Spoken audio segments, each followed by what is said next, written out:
Segment 3: Grief, Loss, and What Nobody Tells You to Process.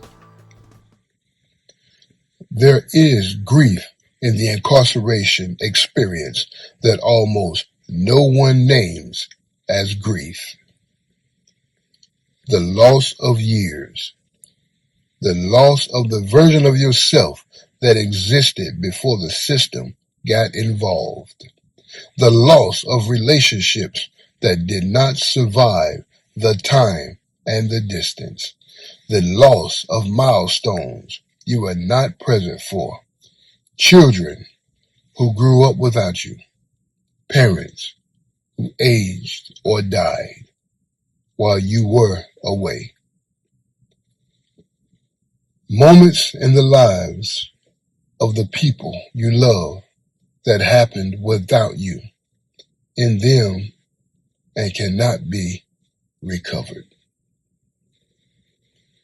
The loss of your own narrative, the way the story of your life was written by the system, and a record that captured the worst of one season and presented it as the whole of who you are.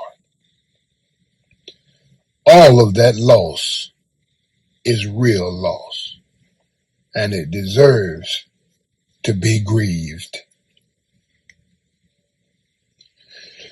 But grief in the communities most shaped by incarceration is rarely given space. The culture demands forward movement. The support systems, what little exists of them, focus on practical stabilization. The men around you are often navigating their own unprocessed loss with the same silence you have been maintaining, and the message received from every direction is that you do not have time to grieve, that dwelling on what was lost is the same as choosing to stay stuck. It is not. Unprocessed grief does not disappear because you refuse to acknowledge it. I had to pause for a moment on that one. I repeat, unprocessed grief does not disappear because you refuse to acknowledge it. It migrates. It surfaces as anger at disproportionate moments, as emotional numbness that flattens the positive along with the painful, as the inability to be fully present in the life you are building because a part of you is still back in what was lost, as the grief that never had a space to move through you, becoming a quiet weight that settles into your baseline and calls itself depression. Processing grief is not the same as being consumed by it.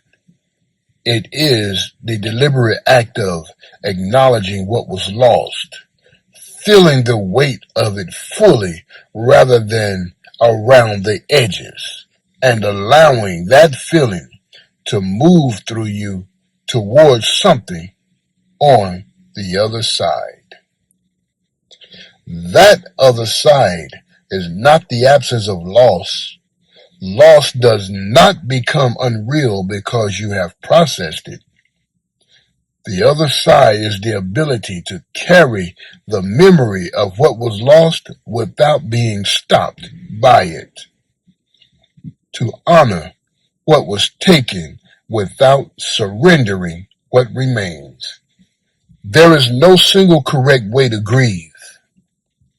Some men find it in conversation, in therapy, in the structured space of a counselor who understands the specific losses of incarceration. Some find it in writing, in the private articulation of what hurts and what was taken. Some find it in ritual, in the deliberate act of acknowledgement and release that certain spiritual traditions make for space. Here is your action step.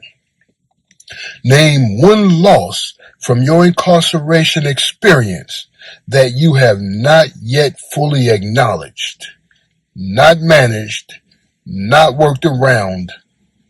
Acknowledged. Write it down with full honesty about what it cost you and what it meant. Then allow yourself to feel the weight of it without immediately redirecting to action or solution. Because grief processed becomes weight released.